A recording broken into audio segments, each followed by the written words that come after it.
প্রিয় ছাত্রছাত্রীরা, ভিএসও লেয়ার ওয়ানের জন্য আজকের এই ভিডিওটা খুবই গুরুত্বপূর্ণ। দেখো, এই ভিএসও পরীক্ষার জন্য প্রস্তুতি নেওয়ার জন্য যেটা খুব গুরুত্বপূর্ণ সেটা হচ্ছে বিগত বছরে যে প্রশ্ন এসেছে সেই প্রশ্নগুলো সমাধান পদ্ধতি দেখা বা কোন ধরনের প্রশ্ন আসে সেই সম্পর্কে একটা ক্লিয়ার কনসেপ্ট তৈরি করা। তা আজকের ভিডিওতে আমি তোমাদের 2024 সালে আসা 3টি প্রশ্নের সমাধান নিয়ে আলোচনা করব। তাই ভিডিওটা শেষ পর্যন্ত দেখতে থাকো এবং কোন ধরনের প্রশ্ন আসছে সেগুলো কিভাবে সমাধান করতে হবে সেইগুলো দেখো। তা প্রথমেই বলি, এখানে ম্যাথসের সমাধান করা হচ্ছে। কোশ্চেন নাম্বার 21 থেকে ম্যাথসের প্রশ্ন আছে। তা কোশ্চেন নাম্বার 21-এ যে প্রবলেমটা আছে সেটা দেখো কি আছে। 6.5 এটা 3 বার গুণ আছে, প্লাস 3.5 এটা 3 বার গুণ আছে, এর মানটা কত? এখন দেখো, কোনো সংখ্যাকে যদি 3 বার গুণ করা হয় সেটাকে কি লেখা যায়? এটাকে আমরা কি লিখতে পারি? এটাকে আমরা লিখতে পারি 6.5 তার হোল কিউব। তারপরে প্লাস আছে, প্লাস লিখলাম। তারপরে 3.5 3 বার গুণ আছে, তার মানে ওটাকে 3.5 তার হোল কিউব। ওকে, তাহলে এখন দেখো, এখান থেকে আমরা এটাকে যদি 6.5টাকে যদি এ ধরি আর 3.5টাকে যদি বি ধরি, তাহলে আমাদের কোন ফর্মুলা আসছে? এটা এ কিউব প্লাস বি কিউব। এবার এ কিউব প্লাস বি কিউবের মান নির্ণয়ের ফর্মুলা কি? A plus B whole cube minus 3ab into A plus B. ঠিক আছে, এখন দেখো এখানে এই এ প্লাস বি এর মান কত? এ প্লাস বি মানে 6.5 আর 3.5, এই দুটোকে যোগ করলে পাচ্ছি কত? 10। ঠিক আছে, তাহলে এখানে তুমি কি করবে? এই জায়গাটাই 10টা বসিয়ে দিলে, তাহলে 10-এর কিউব হয়ে গেল, মাইনাস 3 ইন্টু এ মানে হচ্ছে তোমার 6.5 ইন্টু, এটাকে পয়েন্টের সঙ্গে মিশে যাচ্ছে বলে একটু ক্রস চিহ্ন দিয়ে দিলাম, 6.5 আর বি হচ্ছে কত? 3.5 ইন্টু এ প্লাস বি মানে কত? এ প্লাস বি মানে 10। দেখো কত সোজা হয়ে গেল। এটা হচ্ছে কি 10-এর কিউব। 10-এর কিউব মানে হচ্ছে কত? কিউব যেহেতু আছে একটা শূন্য আছে, 3টে শূন্য হয়ে যাবে, মাইনাস শুধু তোমাকে এইটা মাল্টিপ্লিকেশনটা করতে হবে, এই গুণটা করতে হবে, আর তার সঙ্গে হচ্ছে কি 10টা গুণ করে দেবো, অর্থাৎ এটা গুণ করে এই 3টে গুণ করে যা আসবে তার পিঠে একটা কি করবে? শূন্য জাস্ট দিয়ে দেবে, দিয়ে এবার ক্যালকুলেশন করলে অ্যান্সারটা চলে আসবে। ঠিক আছে, তাহলে এই অ্যান্সারটা কমপ্লিট করবে এবং করে এই 4টে অপশানের মধ্যে কোনটা তোমার অ্যান্সারে আসছে সেটা আমাকে জানাবে। এসো আমরা নেক্সট প্রবলেমটা দেখি। নেক্সট দেখো, বলা হচ্ছে যে ধরা যাক এ এবং বি দুটি স্বাভাবিক সংখ্যা। আচ্ছা, স্বাভাবিক সংখ্যা কোনগুলো? স্বাভাবিক সংখ্যা মানে ধরো আমরা কোনো কিছু গুনতে যে সংখ্যাগুলো ব্যবহার করি। দেখো, ধরো তোমার ক্লাসে যতজন ছাত্রছাত্রী আছো সেটাকে কাউন্ট করবে, গুনবে। তাহলে কত থেকে শুরু করবে? 1 2 3 4 5 6 7 8 এইভাবে করবে। তাহলে ওই সংখ্যাগুলি হচ্ছে স্বাভাবিক সংখ্যা বা গণনা সংখ্যা। তাহলে এখানে এ আর বি হচ্ছে কি? স্বাভাবিক সংখ্যা। তার মানে স্বাভাবিক সংখ্যা কারা হলো? 1 2 3 4 এইগুলো আসছে। তাহলে একটা ক্লিয়ার হয়ে গেল, এই স্বাভাবিক সংখ্যা মানে এখানে কিন্তু সবাই হচ্ছে পজিটিভ বা ধনাত্মক সংখ্যা রয়েছে, কোনো ঋণাত্মক সংখ্যা নেই। আচ্ছা, নেক্সট বলছে A square plus A B plus A equal to 14 দেওয়া আছে, B square plus A B plus B equal to 28 দেওয়া আছে, 2a প্লাস বি এর মান কত? এই 4টে অপশনের মধ্যে কোনটা হবে? তা প্রথমে দেখো, এই সবকটা থেকে কি কমন যাচ্ছে? দেখো, এ কমন যাচ্ছে। তাহলে এ কমন নিলে এখানে এ স্কোয়ার থেকে একটা এ পড়ে থাকছে, এখানে এ চলে গেলে বিটা থাকছে, আর এখানে এ চলে গেলে হচ্ছে 1 থাকছে, ইকুয়াল টু হচ্ছে কত? 14। আবার এখান থেকে দেখো বি কমন যাচ্ছে, বি কমন নিলে দেখো বি প্লাস এ প্লাস এখান থেকে বি চলে গেল 1 ইকুয়াল টু 28। এখন দেখো এখানে এই ব্র্যাকেটের মধ্যে এ প্লাস বি প্লাস 1 আছে, আবার এখানেও দেখো বি প্লাস এ প্লাস 1, তার মানে এটাকে একটু সাজিয়ে নিই যদি এরকমভাবে এ প্লাস বি প্লাস 1, তাহলে এখন দুটোতেই এই জিনিসটা কমন আছে, তাই তো? তা আমি কি করছি, দেখো এইটাকে 1 নাম্বার ধরো আর এটাকে হচ্ছে 2 নাম্বার ধরো। যেহেতু তোমার এমসিকিউ করতে হবে, জাস্ট এগুলো মানে বোঝানোর জন্য আমি 1 2 দিচ্ছি, তুমি জাস্ট কি করবে? এটাকে এটা দিয়ে ভাগ। তাহলে এটাকে এটা দিয়ে ভাগ করলে এই লেখাগুলোর দরকার নেই, তুমি অঙ্কগুলো যত প্র্যাকটিস করবে তত তোমার মধ্যে স্পিডিনেসটা চলে আসবে, ঠিক আছে? তখন হচ্ছে কি আর এত ক্যালকুলেশন করতে হবে না, খুব তাড়াতাড়ি তুমি অঙ্কটা করে দিতে পারবে। এটাকে আমি একটু সাজিয়ে লিখছি, a plus B plus one equal to, দেখো এইটা কত, এটা ছিল হচ্ছে 14 আর এটা কত হচ্ছে 28, এটা হচ্ছে 28। এবার এখানে দেখো এটা কেটে যাচ্ছে, এটা হচ্ছে 14 1 14, 14 2 28। তার মানে দেখো আমরা কি পাচ্ছি এখান থেকে, বি ইন্টু ওয়ান, তাহলে B equal to 2 into A 2a, এই রিলেশনটা পাচ্ছি এ আর বি এর মধ্যে, ঠিক আছে?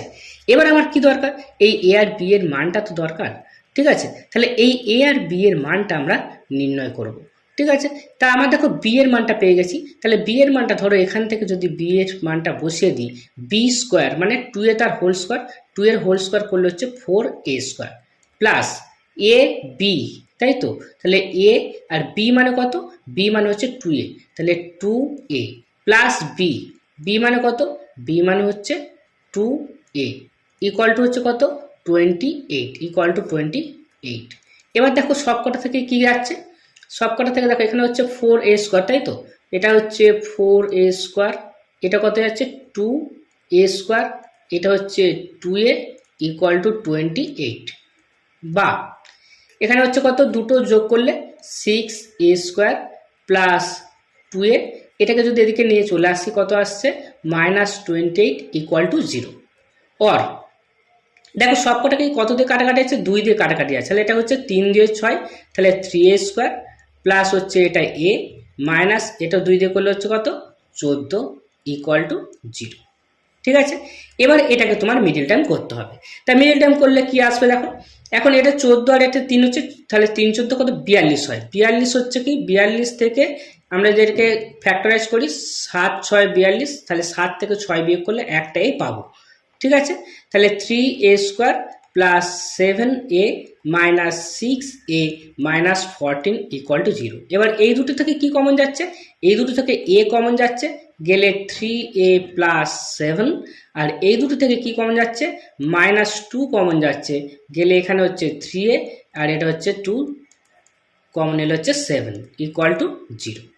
এবার হচ্ছে কি 3a plus 7, 3a plus 7 common যাচ্ছে, তাহলে 3a প্লাস 7 ইন্টু এখানে পড়ে থাকছে a আর এখানে হচ্ছে -2 ইকুয়াল টু 0। দেখো দুটোর গুণফল 0 হলে কি হবে, হয় এটা 0 অথবা এটা 0, তাহলে এটাকে যদি 0 করো তাহলে কি পাবে, এখানে লিখছি 3a প্লাস 7টাকে যদি 0 করো তাহলে এখান থেকে a ইকুয়াল টু কত আসবে, এই 7টা এদিকে আসলে হচ্ছে -7 আর 3 দিয়ে ভাগ করে দিলে হচ্ছে -7/3।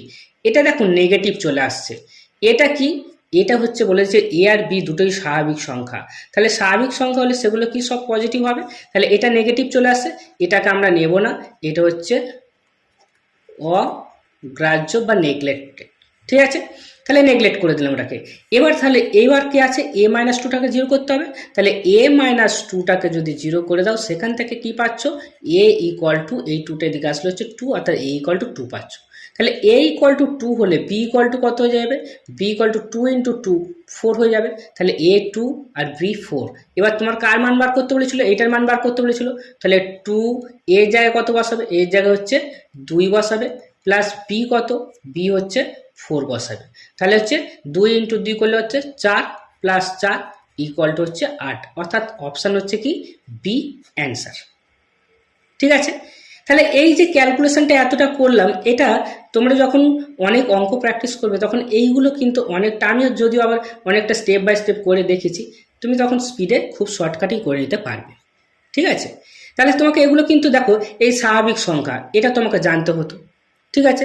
না হলে কিন্তু তুমি এইটা ক্যালকুলেশনটা করতে পারতো না, এর কোন মানটা তুমি নেবে, ঠিক আছে? তাহলে এইভাবে তোমাদের কনসেপ্টগুলোকে ক্লিয়ার করতে হবে।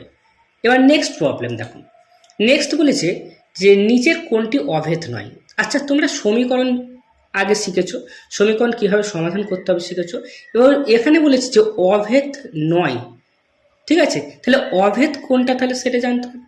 অভেদ দেখো একটা জিনিস, এখানে যে অপশানগুলো রয়েছে সেগুলো দিয়ে স্টেপ বাই স্টেপ বোঝায়। দেখো এই এ অপশানে এক্স এর মান এখানে তুমি যাই হোক বসাও, ধরো 2 বসাচ্ছ, তাহলে বাঁদিকে সমান চিহ্নের বাঁদিকে 2 বসালে তাহলে এখানেও হচ্ছে কি 2 আসছে, তাহলে দুদিকেই হচ্ছে কি সমানে। আবার ধরো এখানে হচ্ছে কি এগুলো এক্সগুলো কি এটা চলরাশি। এবার ধরো অপশান বি, অপশন দিয়ে দেখো X square plus Y square সমান X plus Y whole square minus 2x হয়, তাই তো? এখন তুমি এখানে যদি মান বসাও, ধরো এক্স ইকুয়াল টু তুমি 2 বসাও আর ওয়াই ইকুয়াল টু 3 বসাও। এই সমান চিহ্নের বাঁ দিকে অর্থাৎ বাম পক্ষে একবার বসাবে আর সমান চিহ্নের ডান দিকে অর্থাৎ ডান পক্ষে একবার বসাবে। ক্যালকুলেশন করো, দেখবে যে এইটা ক্যালকুলেশন করে যা আসছে এইটাও ক্যালকুলেশন করে তাই আসছে। ঠিক আছে, আবার দেখো যদি এটার ক্ষেত্রেও করো, আচ্ছা এটা আমরা একটু যদি করি, দেখো X square plus Y square, তাই তো? এক্স মানে কত 2 আর ওয়াই মানে 3, তাহলে 2 স্কোয়ার প্লাস 3 স্কোয়ার, তাই তো? করলে কত? এটা হচ্ছে 4, এটা হচ্ছে 9, 4 আর 9 13। আচ্ছা এবার এটা ক্যালকুলেশন করো, এক্স প্লাস ওয়াই মানে 2 প্লাস 3 তার whole square minus 2, X equal to কত? এক্স ইকুয়াল টু হচ্ছে 2 আর ওয়াই ইকুয়াল টু হচ্ছে 3। দেখো ক্যালকুলেশন করো, এটা 2 3 5, 5 স্কোয়ার করলে কত হচ্ছে 25, মাইনাস 2 দিয়ে 4, 4 3 হচ্ছে কত 12, 25 থেকে 12 বিয়োগ করো 13। দেখো এদিকেও 13 হলো এদিকেও 13 হলো। আমি 2 3 নিয়েছি, তুমি এটা 3 2 4 5 যা ইচ্ছা নাও, নিলে দেখবে যে বাম পক্ষের মান যা আসবে ডান পক্ষের মান তাই আসবে। ঠিক আছে, তাহলে এইগুলো হচ্ছে কি একইভাবে এই সিএরটা করলেও একই আসবে, এগুলোকে বলা হচ্ছে অভেদ। ঠিক আছে, সাধারণত যে এটা একটা সূত্র, এটা বীজগাণিতিক সূত্র, X square plus Y square মানে A square plus B square সমান A plus B whole square minus 2ab, এটা ফর্মুলা জানো। এটা হচ্ছে কি 4ab formula, A plus B whole square minus A minus B whole square equal to হচ্ছে কি 4ab। ঠিক আছে, তাহলে যেগুলো ফর্মুলা আছে বীজগাণিতিক সেই ফর্মুলাগুলো কিন্তু সবই হচ্ছে কি অভেদ, সব কি অভেদ। তাদের বামপক্ষে ওই চলরাশিগুলো এ বি থাকুক বা এক্স ওয়াই থাকুক যাই থাকুক না কেন তাদের মান বসাবে, বসে ক্যালকুলেশন করবে, যা আসবে ডান দিকেও বসাবে, বসে ক্যালকুলেশন করে তাই আসবে। ঠিক আছে, তাহলে সেইগুলো হচ্ছে কি অভেদ। কিন্তু সমীকরণের সঙ্গে একটা ডিফারেন্স কি, ডিফারেন্সটা হচ্ছে সমীকরণে ধরো একটা হচ্ছে যে কোনো একটা সমীকরণ x square minus x minus 6 equal to 0, এই সমীকরণটা যদি সমাধান করা হয়, এই সমীকরণটা সমাধান করলে এক্স এর দুটো মান আমরা হচ্ছে কি পাবো। ঠিক আছে, নির্দিষ্ট দুটো মান পাবো আমরা। এখান থেকে ধরো এটা কত আসে, এটাকে যদি মিডল টার্ম করো, মিডল টার্ম করলে কত আসবে x minus 3 into x plus 2 equal to 0। ঠিক আছে, তাহলে আসলে এটাকে সমাধান করলে তুমি এক্স মাইনাস 3 ইকুয়াল টু 0 করলে এক্স ইকুয়াল টু 3 পাবে, আর এক্স প্লাস 2টাকে 0 করলে ইকুয়াল টু মাইনাস 2 পাবে। এক্স এর এই দুটো মানের জন্যই কিন্তু, শুধুমাত্র এই দুটো মানের জন্যই যদি তুমি বাম দিকে বসাও তাহলে ডান দিকেরটা 0 আসবে। আর অন্য কোনো মান ধরো এক্সের জায়গায় যদি তুমি 5 বসাও তাহলে বাম দিকে বসালে হচ্ছে কি যে মানটা আসবে সেটা কি 0 হবে? সেটা 0 হবে না। এইটা হচ্ছে সমীকরণ। ঠিক আছে, তাহলে অভেদের ক্ষেত্রে হচ্ছে কি না সমান চিহ্নের বাঁ দিকে যে চলরাশি থাকছে সেই চলরাশির মানটা বসালে বসে যা ক্যালকুলেশন করে পাবে ডান দিকে বসালেও একই ক্যালকুলেশন করে মানটা পাবে। ঠিক আছে, কিন্তু সমীকরণে কি নির্দিষ্ট মানটাই কি করবে বাঁ দিকে বসালে যা আসবে ডান দিকে বসালে তাই আসবে।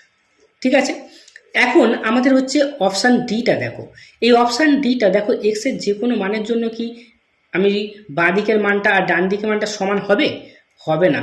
একটা দেখো যদি এক্সের জায়গায় 0 বসাও তাহলে 0/0 চলে আসবে, এটা হচ্ছে অসংজ্ঞাত হয়ে যাবে, তাহলে সেটা হচ্ছে কি 1 আসছে না, তাহলে এটা কিন্তু তোমার অভেদ আর হচ্ছে না। ঠিক আছে, তাহলে আমাদের অভেদ নয় বলেছিল, অভেদ নয় কোনটা? অপশান ডি হচ্ছে অভেদ নয়, অর্থাৎ এটাই হচ্ছে আমাদের অ্যান্সার। ঠিক আছে, তাহলে এই যে প্রশ্নগুলো নিয়ে আলোচনা করলাম এখান থেকে তোমাদের কাছে একটা ক্লিয়ার কনসেপ্ট হলো যে কোন ধরনের প্রশ্ন আসছে এবং সেই প্রশ্নের মাধ্যমে পরীক্ষক কি তোমাদের কাছ থেকে জানতে চাইছেন। ঠিক আছে, তা আশা করছি ভিডিওটা ভালো লেগেছে এবং এই ধরনের ভিডিও নোটিফিকেশান পেতে চ্যানেলটি সাবস্ক্রাইব করে রাখবে। আর কোনো জায়গায় বুঝতে কিছু অসুবিধা হলে অবশ্যই আমাকে কমেন্টে জানাবে। আর তোমরা কোন ধরনের প্রশ্নের সমাধান চাইছো বা কী বিষয় নিয়ে আলোচনা চাইছো সেটা আমাকে জানাবে, তাহলে পরবর্তী ভিডিওতে তোমাদের যেটা চাই বলবে সেটা নিয়ে আলোচনা করব।